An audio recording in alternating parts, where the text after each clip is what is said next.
Good morning, everyone, and welcome to church this morning. For all the people online, hey, so cool. Hey, what's up, online people? Carol Welsh, if you're out there, we love you. So this morning, as we begin worship this morning, I just had a story to share with you guys. This week, for anybody who didn't know, it was Orange Shirt Day on Wednesday, and that is a day to honor residential school survivors and those who didn't make it home. So, as a way to honor and recognize what happened, we have a DTS team here with us right now serving, and so we went down to the Aboriginal Interpretive Trail down at Mac Island. If you haven't went there, you need to go. It is beautiful. It is educational, and right now it has the backdrop of the beauty of our city and the different colored fall leaves and all of that. And so I would encourage you, if you haven't went there, go.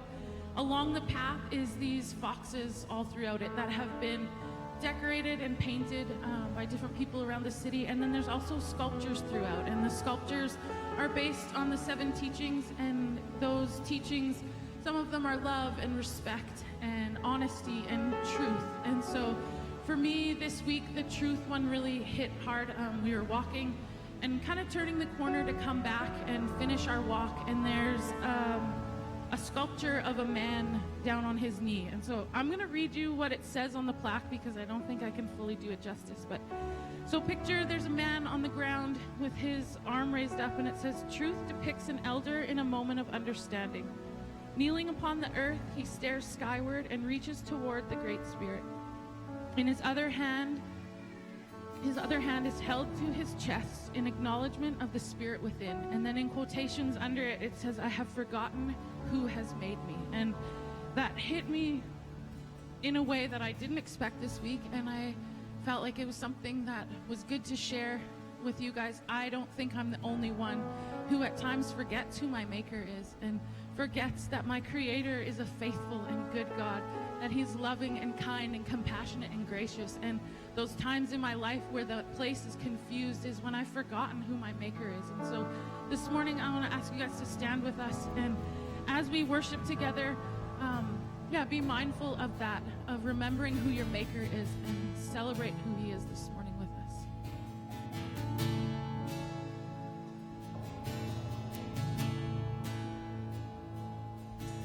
People come together, strangers, neighbors, our blood is one. Children of generations, of every nation, of kingdom come. Don't let your heart be troubled. Hold your head up high, don't fear no evil. Fix your eyes on this one truth. God is madly in love with you. Take courage, hold on, be strong. Remember where our help comes from. Whoa, whoa,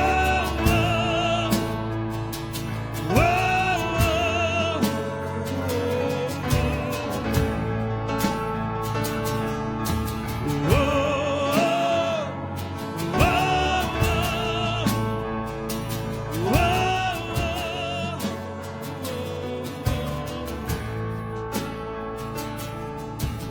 Jesus.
His kingdom come.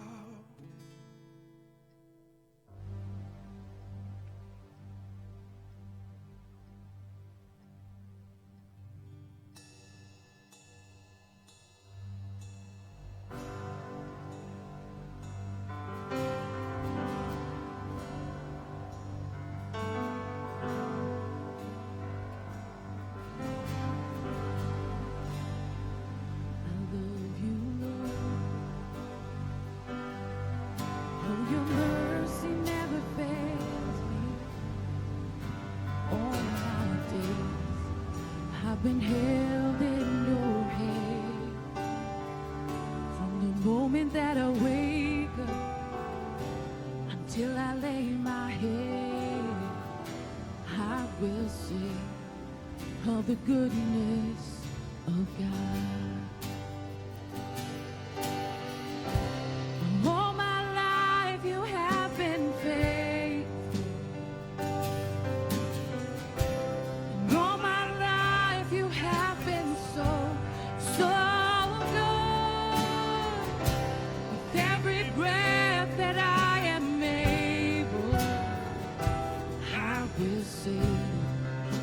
Goodness of God.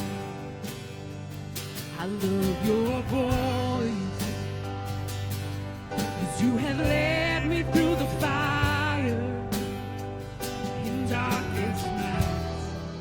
You are close like no other. I've known you as a father, I've known you as a friend, and I have lived in the goodness of God. Oh, all my life you have been faithful. All my life you have been so, so good. With every breath that I am able, I will sing of the goodness of God. Your goodness is running after me. Your goodness is running after me. With my life laid down, I surrender now. I give you everything. Your goodness is running after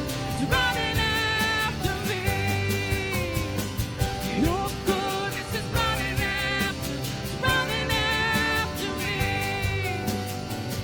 Your goodness is running after me. With my life laid down, surrender now. I give you everything. Your goodness is running, it keeps running after me.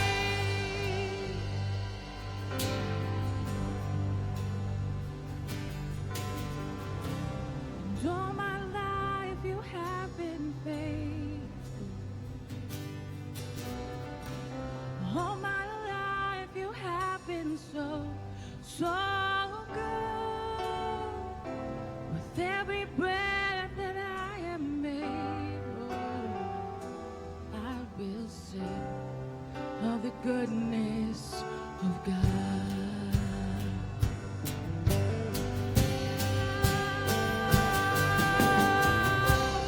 All my life you have been faithful. And all my life you have been so, so good. With every breath that I am able, I will sing of the goodness of God. I will sing of the goodness of God.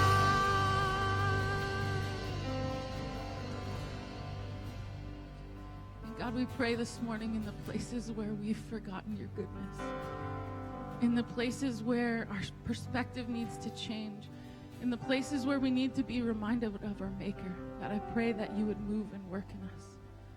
And I thank you that you created us for a relationship with you. I thank you that you do not hold on to the things that we hold on to. And I pray that this hope wouldn't just be a feeling, but it would be something that lasts. And that we would be quick to share it with the people around us. In Jesus' name, amen. You can have a seat.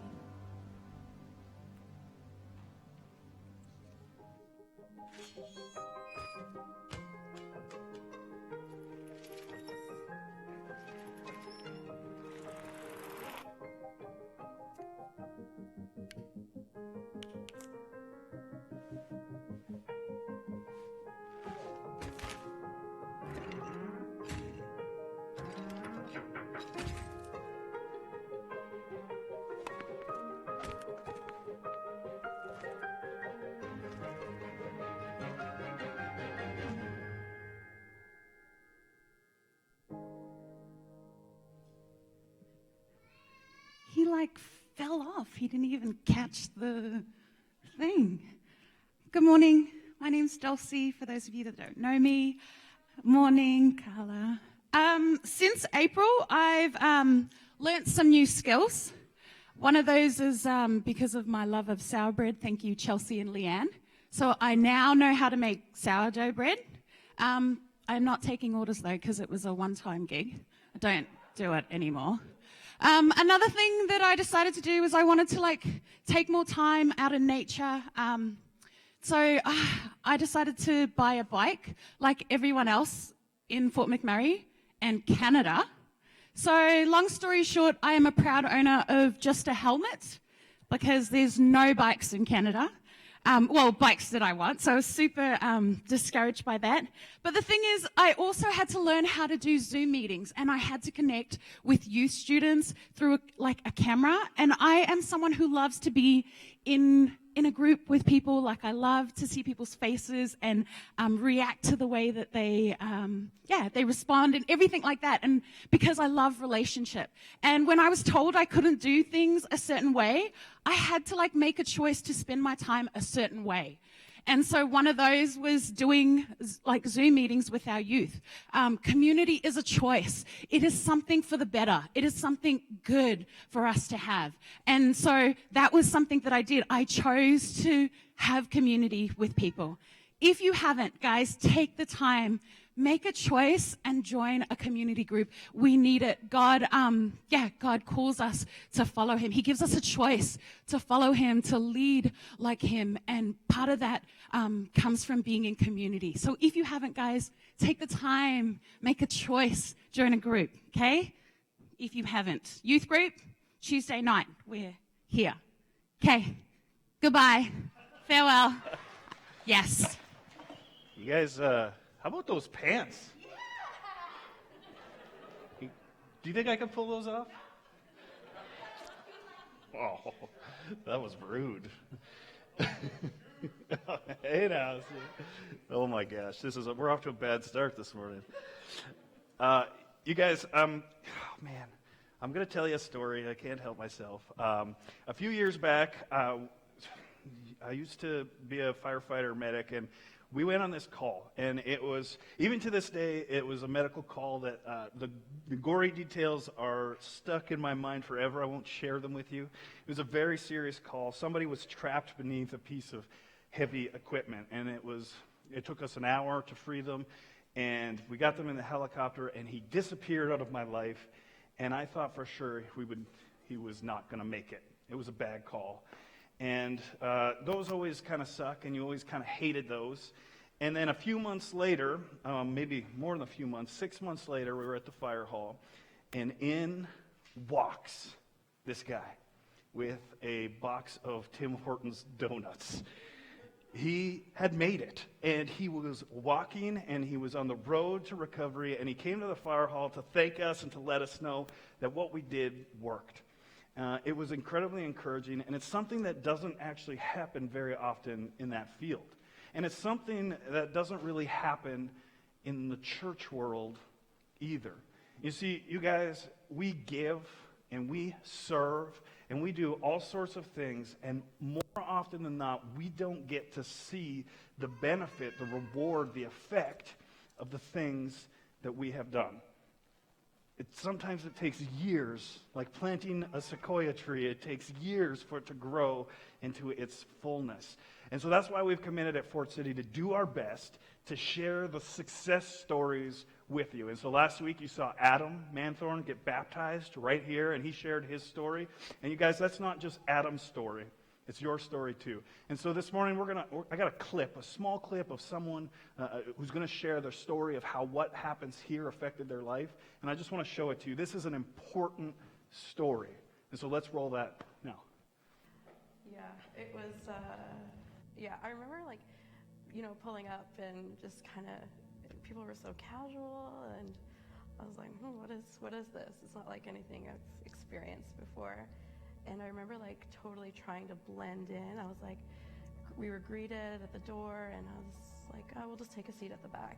And it wasn't really possible to blend in like I thought, because we were immediately recognized as new here, and we were welcomed. And I just remember we couldn't blend in like we wanted to. But it was a life-changing night. You guys, that is Brenda Thrift. And Brenda Thrift showed up for the first time to Fort City on Christmas Eve 4, maybe 5 years ago. I don't know the exact detail. But she showed up, and she will tell you that she was nervous to come to church. She circled the block 5 or 6 times, just trying to get up the courage to walk in the front doors for the first time. And she'll tell you that she walked in, and there was a person at the door who reached out their hand and smiled at her and welcomed her to the building, just letting the anxiousness ease away from her. She walked into this room where there was a worship team playing music that she might have heard on the radio before. There was a message of hope shared for her life when she needed hope. She would go on from that Christmas Eve to decide to start attending Fort City. She'd join an alpha group. Eventually, she'd join a starting point group. And then Brenda made the decision to get baptized, and she was baptized right here in this room. And now, Brenda is an incredibly valuable member of this church. She's actually upstairs right now serving in our Kid City ministry. You guys, the things that we do are so incredibly important. We always joke there's a job at the tech booth where you just advance the slides that are on the screen, and so you just sit there and push a button over and over and over again. It's very simple, but you guys, even a simple job like that is important, because then we can all sing together. We can all be in the same page. We can learn from the songs. Even just pushing a button is important. What we do here matters. Okay, and I want to encourage you this morning, if you have been a beneficiary of this important work that we do as a church, and when I say we, I don't mean me and Doug. I mean me and Doug and everyone who serves, everyone who gives. If you see the important work that happens here at Fort City and you want to become part of that work too, if you want to become part of more Brenda Thrift stories, and every time you see a baptism, you get to say, I was part of that. And we want to encourage you to partner with us, to serve, to become part of our Kid City team, which our kids need us so desperately to be giving them Christian education on Sundays, to be part of any of our teams, to join a community group, like Dulcie said, and to reach deep down and decide to commit financially to supporting what we do here. This is always the weird part of church where somebody asks for your money. But you guys, I'm not actually asking you to give money. I'm asking you to partner with us. Give with us. Let's do something important in this city. And so if you want to join with us, if you want to partner with us, there's lots of ways that you can give. One of the easiest ways is through our website, fortcitychurch.ca. It's right there. Or you can give through the Church Center app. If you need the Interact machine, I don't think it's working today, so give online instead. And if you have physical gifts, there's boxes at the back that you can give in. We're not going to pass anything around. So please partner with us. Be part of what we are doing. Be part of these stories. I'm telling you, you won't regret it. All right, we got a video that is going to introduce the message today, so let's roll that.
So you guys, that is a brief summary of the Enneagram. The Enneagram is, I was introduced to it by my wife about 2 years ago, and I did a free online test that we'll make available on our page if you guys are interested in taking it as well. I've always liked, it's basically a personality test, right? Kind of like a Myers-Briggs sort of thing. And I've always liked these sorts of assessments. It's always kind of like holding up a mirror to yourself, and you get to see the parts of yourself that you really like, but also the parts of yourself that maybe you don't like. And I've always found this sort of self-assessment and self-reflection to be like really incredibly helpful personally. And Ian Cron is, who is sort of a bit of a guru when it comes to the Enneagram system, says that the number one predictor of personal success, however you define success, has nothing to do with what number you are on the Enneagram. It has nothing to do with what letters you are on the Myers-Briggs. He says the number one predictor of personal success, whether it's in family or business, whatever it is, the number one indicator of personal success is self-awareness. Knowing yourself, having an honest understanding of who you are, of your strengths and your weaknesses. This can be incredibly powerful for each one of us. And so if you're wondering, my Enneagram number, I am a 3. Threes are driven to succeed. They are adaptable. They are charismatic and efficient. And more often than not, they're really quite handsome. So I was expecting more amens than laughter there. When I look in the Enneagram mirror, I like hearing those things. I really enjoy hearing about my strengths. But then I look a little closer, and it tells me that 3s are too often concerned with what other people think about them. They are incredibly self-critical. And while they feel deeply, they often need help from others, like maybe a counselor or a friend, to help them understand their own emotions. This kind of ends up being true about me. See, I have found this information about my weaknesses to be incredibly helpful. It's helped me understand that even though I stand on the stage quite often and tell you guys to release your shame and embrace the grace of God, I often leave very little grace left over for myself. And even though I'm a deeply emotional person, I really struggle to understand my emotions, and I definitely need the help of a close friend or a counselor for those to help understand what's going on inside of me. I've discovered that knowing myself has helped me to become my better self. And the question, who am I, can be an extraordinarily powerful question to ask yourself. And actually, I think the way that each one of us answer this question, who am I, can really set up the entire trajectory of your life. Do we acknowledge only our strengths, allowing pride to take over, ignore our weaknesses as they go unchecked? Or do we focus only on our weaknesses, constantly feeling shame and constantly feeling bad about ourselves? Neither of those options are good. And right now we're in the middle of this message series that we're called Gracious Barbarian. And honestly, that sentence, those words don't really mesh well together, right? A gracious person makes you think of a peaceful person, someone who will give you the shirt off their back, someone who loves freely and openly, someone who puts others before themselves. And then the word barbarian kind of makes you think of someone who goes out and takes what's theirs and fights for what they think is right. And the words don't really match. But a gracious barbarian is somebody who is discovering the wholeness of who God created them to be. Somebody who knows their strengths and somebody who embraces their weaknesses. Someone who will give you the shirt off of their back, but also fight for what is right. See, God made you, each one of us, a whole person. But somewhere along the way, pride and shame has chipped away at that God-given identity. And we've been left less than whole. And this morning, I want us to ask the question, who am I? Who am I really? Who was I created to be? And I could wait to the end of this message to tell you the way to find that answer, but I'm going to tell you right now. I'm going to tell you right here at the start. You will find the answer to that question the closer you get to Jesus. The truth about who you are, your true identity is found in the outstretched arms of the God who created you in the first place. Because he created you on purpose, for a purpose. To make that point, I want to talk briefly about a guy named Moses. Moses is a very prominent historical figure. In fact, he is so important that the world's three major religions claim him as their own: Christianity, Judaism, and Islam. Moses' name is mentioned 120 different times in the Quran. Moses wrote the first 5 books of the Hebrew Scriptures. That's called the Torah. And the author Matthew, who wrote the book of Matthew about the life of Jesus, he often drew comparisons between Jesus and Moses. It seems like we all know who Moses was supposed to be, right? Who was Moses? We seem to all know. But the interesting part about Moses is that while we think we know who he was, he struggled. When he was asked, "Who am I?" he struggled to know the answer. Let me give you a brief summary of the life of Moses. Moses was an Israelite, and under the leadership of a guy named Joseph, you might remember him, he had the fancy coat, the Israelites became a great and powerful nation within the borders of Egypt. They flourished and they experienced great success and they were becoming powerful, but then something happened. A new Pharaoh came in, and unlike his predecessor, he was afraid of the Israelites. He was worried that they were accumulating too much wealth and too much power. And so he forced them into slave labor. And the once proud free nation of Israel was forced into slave labor, building the monuments of Pharaoh and living off of scraps. And this is the world that Moses was born into, a world of slavery, and it quickly got dangerous for him.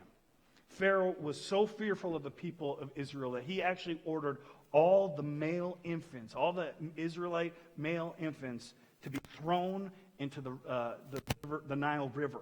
And it feels uncomfortable to even say. It feels unimaginable. It's such an incredible atrocity, but it happened. And you and I, we may even struggle to even begin understanding just how monstrous this period of time seems. But the truth is that in the thousands and thousands and thousands of years since Pharaoh committed this atrocious act, the human heart has actually not changed that much.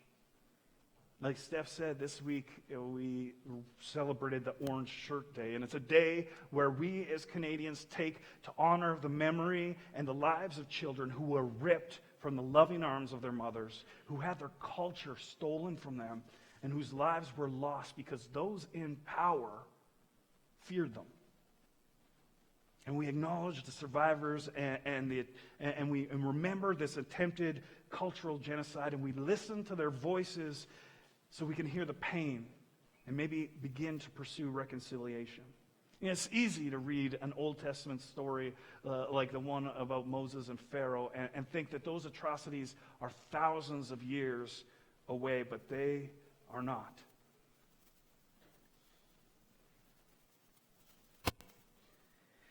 The only thing that has changed since then is that the human heart has been given the gift of grace of a gracious barbarian who died on a tree for us. And that is the only thing that separates us from the atrocities of a guy like Pharaoh. This was the world Moses was born into. One where those in power sought to destroy his culture, take from his spirit, and to take from him his life.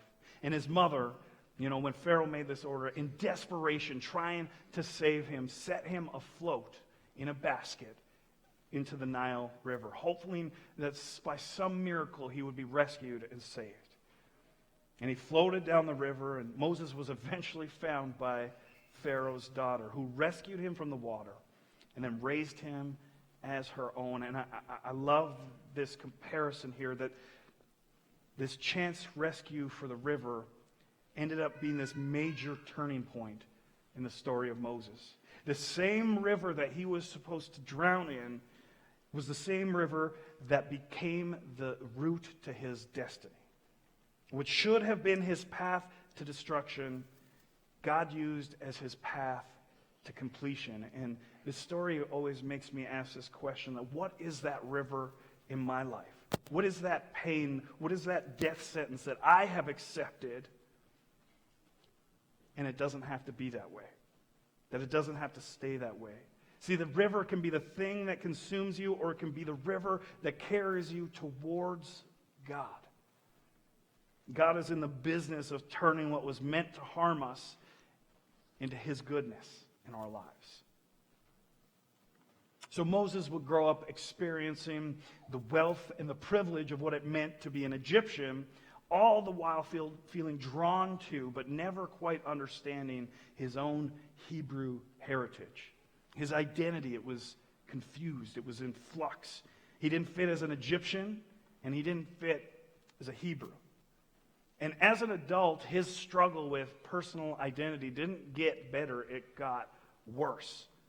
One day, he witnessed an Egyptian man physically beating and assaulting a Hebrew man, and rage and anger welled up within inside Moses, and he struck the Egyptian man and he killed him. Now, maybe he thought, he would endear him with his Hebrew heritage. Maybe he thought they would look at him as a hero. That didn't happen. They rejected him still. And now he was on the run from Egypt, and he was rejected by his Hebrew ancestors, and his confusion and his identity got even worse. And so he went on the run. And he fled to another land where his past just couldn't find him anymore. And he had abandoned everything he had ever known. And he just made a simple life for himself as a shepherd. He created a blank slate, and he began to build a new life with a new people. And time, it carried on. And he thought less and less about his adopted mother who had taken care of him. And he thought less and less about his biological mother who loved him so much that she went to great lengths to save him. He thought less and less about his people and his past. He moved on. A man with no past and with no people. Days turned to years, and before he knew it, Moses didn't really know who he was anymore. Can you relate to that? Because I know I can. And, after the fire here in Fort McMurray, I was a total mess. The whole world was calling me and the others who stayed behind to defend our city. They were calling us heroes, but I could not shake this deep sense of failure that was within me. On May 3rd, I stood tall for this city, but I didn't stand with my family. See, they were scared and terrified, and they had to evacuate the city by themselves, and I was nowhere. I wasn't there to calm their fears or to wipe away their tears. And I had internalized after the fire this sense of failure as a man and as a husband and a father. And I became emotionally absent. I became lost. And it was a long time before I was able to admit that something was wrong. And it was a long time before I sat in a counselor's office and was able to say, something is wrong with me. I don't know what it is, but I need help. It's incredibly easy to lose yourself sometimes. And more often than not, we need a little bit of help finding ourselves. See, in our story today, Moses has lost himself.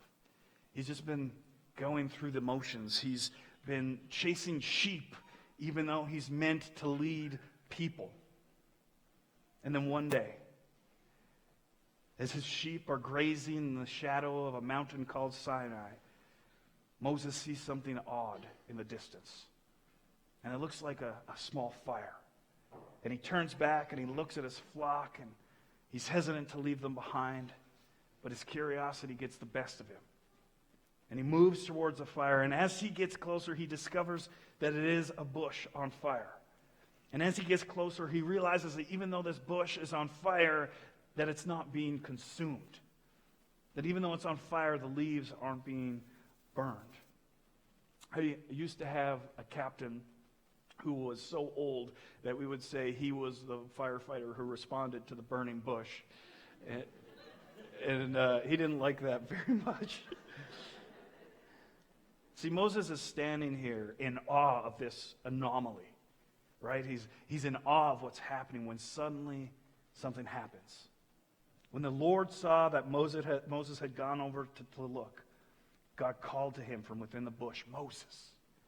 He used his name, Moses. And then Moses said, "Here I am."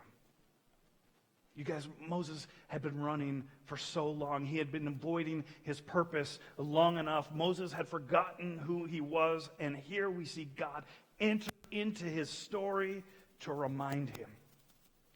God tells Moses that he has seen the pain and the suffering of the Israelite people. He has heard their cries for help, that he cares about what is happening to them.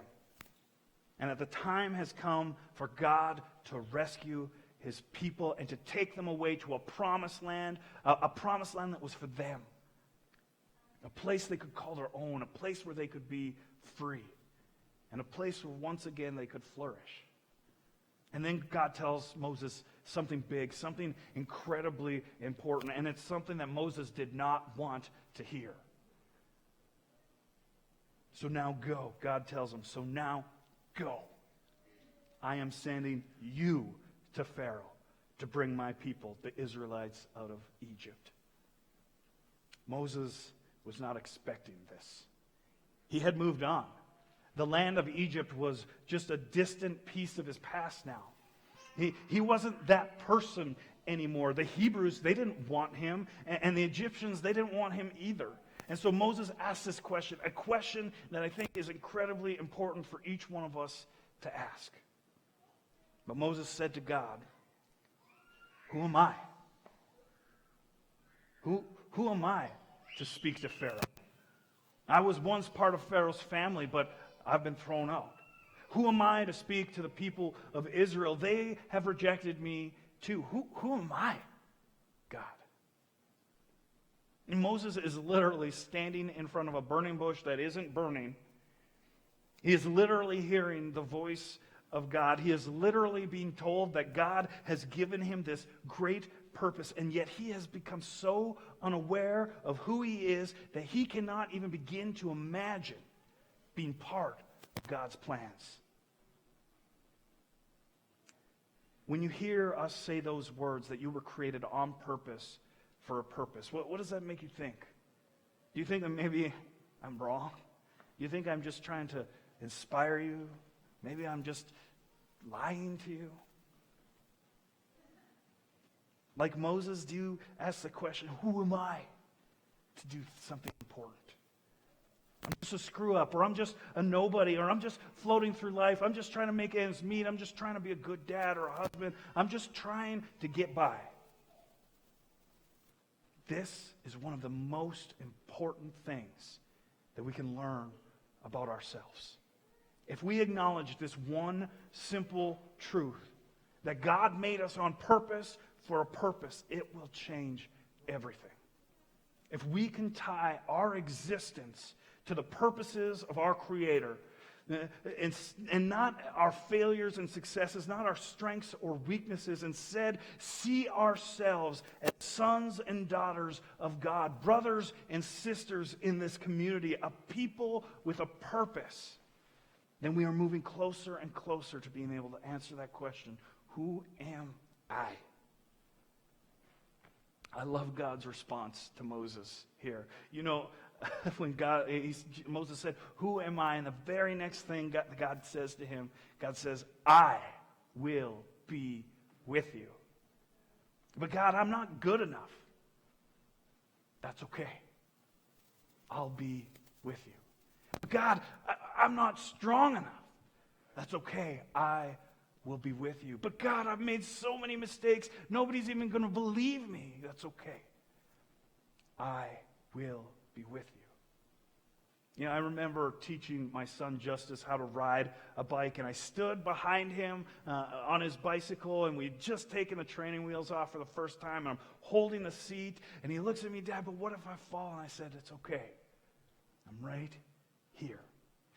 And it gave him the courage to do something dangerous, to take a risk that he wouldn't have taken, because he knew that I was there to help him. The closer we are to God, the more we discover about ourselves. The more we trust him, the more we find our purpose. I'm going to invite the worship team to come back up, and in a few minutes we're going to close with a song. You know, we started with this talk of the Enneagram, and it has been an incredibly helpful tool for me the last 2 years to help me to understand parts of my personality. But the truth is, it falls woefully short in answering this question, who am I? Sure, I'm driven to succeed, but that's not who I am. And sure, I struggle with being self-critical, but that's not who I am either. The only place where I can find the answer to that question is when I'm in proximity to Jesus. The closer I am to my Creator, the more I embrace who He is, the more I discover who I am. Now, Paul is this guy who wrote a huge chunk of the New Testament in our Bibles. It's basically the last third. You know, Paul did a lot of writing, and his writing has helped people through the ages begin to understand who God is. His writing has helped people meet Jesus. But the interesting thing I find about Paul is that he actually never met Jesus face to face. He never shared a meal with Jesus. He never sat under his teaching. He wasn't there at the Sermon on the Mount, and he wasn't there when they caught all the fish, and he wasn't there when they fed all the people. And yet, Paul knew enough about Jesus to know about himself. And he wrote these powerful words. In Romans 8, he said, "For all who are led by the Spirit of God are children of God. So you have not received a spirit that makes you fearful slaves, like Moses and the Israelites, remember. So you have not received a spirit that makes you fearful slaves. Instead, you received God's Spirit when He adopted you as His own children. And now we call Him Abba, Father, for His Spirit joins with our spirit to affirm that we are God's children. And since we are His children, we are His heirs. In fact, together with Christ, we are heirs of God's glory." Who am I? I am loved. Who am I? I am a child of God. Who am I? I'm the brother and sister of Jesus. Who am I? I'm a person created on purpose for a purpose. Yeah, I truly do believe that one of the most effective strategies of the enemy of our souls is to confuse us about the answer to this question, to make us forget who we are, to make us forget that we are sons and daughters of a Creator, that we are good creation of a God who doesn't make bad things. The enemy of our souls seeks to trick us and confuse us into thinking we are more or less than what God created us to be. And this morning, I want to encourage you, don't let that happen to you. This morning, draw close to your Creator. Reach your hands out to Him. And the worship team is going to play a song now, and I'm going to join them. And I want to get you to try something this morning. Try something different. And take this time, this last song that we're going to play together, and actually ask God a question. You know, we can do that, right? We can talk to God. You can ask Him questions. And this morning, I want you, in this time, these 3 or 4 minutes together, I want you to ask Him this question. Ask Him, who am I? Who am I, God? Who do you think I am? What did you create me to become? And this morning, ask that question and listen for an answer. Who am I? You're not a number on the Enneagram. You're not what others think about you. You're not even what you think about you. Ask him to tell you what he thinks about you. And maybe today you've never talked to God before. I mean, maybe you're not even sure there is a God. That is okay. You can still ask him. I'm convinced he'd love to hear from you if it's the first time, or even if it's the first time in a long time. You guys, let's spend this moment together. Let's ask God this question. Let's draw close to the one who created us and maybe just discover who we are in him. Let me pray. And Jesus, I thank you this morning that you are a good God. And that you have created us, and that when you created us, you breathed life into our lungs, and you took a step back and you said, I have made something good. That we have been created in your image. And Jesus, this morning we come to you, and we know that the world and the enemy seeks to confuse us about this truth. And so we just ask right now in these moments together that you would remind us of who we are. That you would speak clear to each one of our spirits and hearts and our minds this morning and remind us, who am I? And we would lift our eyes to see you. We would put out our hands to receive you. That Jesus, we would know that we will find the answer to that question when we seek your face. And so we set aside these moments now. And we ask you to speak to us. Pray this in your holy names. Amen. Now we're going to sing this song. I'd encourage you to ask that question of God. You can feel free to stand or sit. You could feel free to sing along or to remain silent. But let's seek God in these next moments together.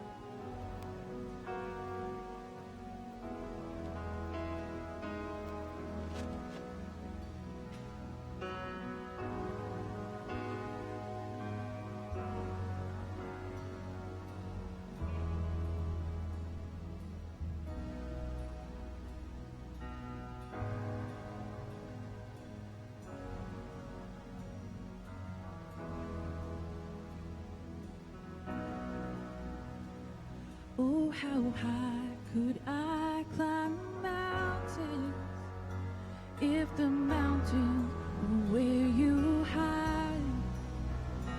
Oh, how far I'd scale the valley if you grace the other side. Oh, how long have I chased rivers from the lowlies where they rise against the rush of grace descending from the source of its supply. 'Cause in the highlands and the heartache, you're neither more or less inclined. I would search and stop at nothing. You're just not that hard to find. Oh, I will praise you on the mountain, and I'll praise you when the mountain's in my way. You're the summit where my feet are. So I praise you in the valleys all the same. No less God within the shadows, no less faithful when the night leads me astray. You're the heaven where my heart is, in the highlands and the heartache all the same.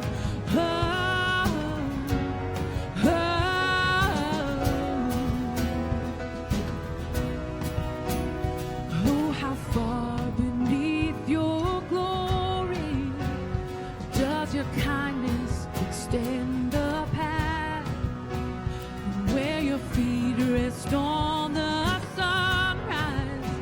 to where you sweep the sinners past. And oh, how fast would you come running if just a shadow through the night? Trace my steps through all my failures and walk me out the other side. For who could dare ascend that mountain, that valleyed hill called Calvary, before the one I call Good Shepherd, who like a lamb was slain for me. Oh, I will praise you on the mountain, and I'll praise you when the mountain's in my way. You're the summit where my feet are. So I'll praise you in the valleys all the same. No less God within the shadow. No less faithful when the night leads me astray. You're the heaven where my heart is. In the highlands and the heartache all the same. Oh,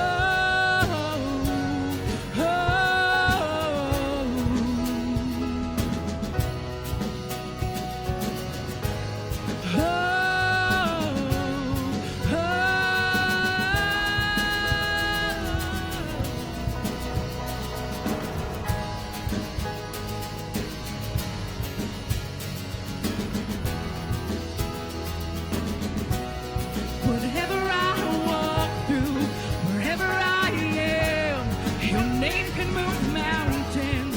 Wherever I stand, and if ever I walk through the valley of death, I'll sing through the shadows my song of ascent. Whatever I walk through, wherever I am, your name can move mountains. Wherever I stand, and if ever I walk through the valley of death, I'll sing through the shadows my song of ascent, my song of ascent. Oh, oh, oh, my song of ascent. Oh, oh.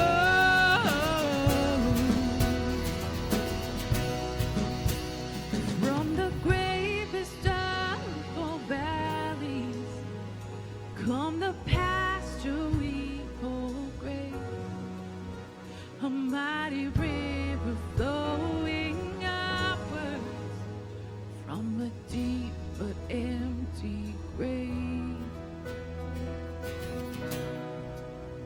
I will praise you on the mountain. I will praise you when the mountain's in my way. You're the summit where my feet are. So I'll praise you in the valleys all the same. No less God within the shadows. No less faithful when the night leads me astray. You're the heaven where my heart is. In the highlands and the heartache all the same. You guys, this morning I want to thank you for joining us here in this place, online, wherever you are. And it's my hope that God has been speaking to you and moving in your heart, in your life.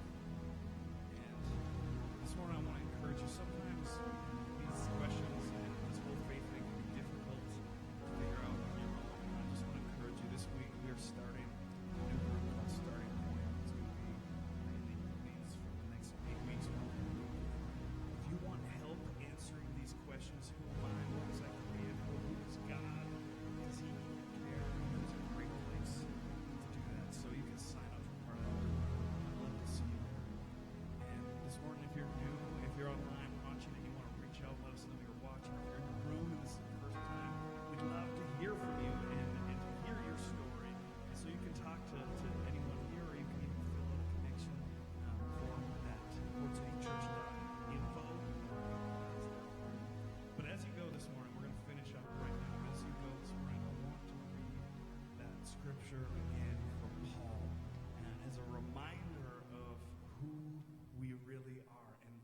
course, I don't have it memorized.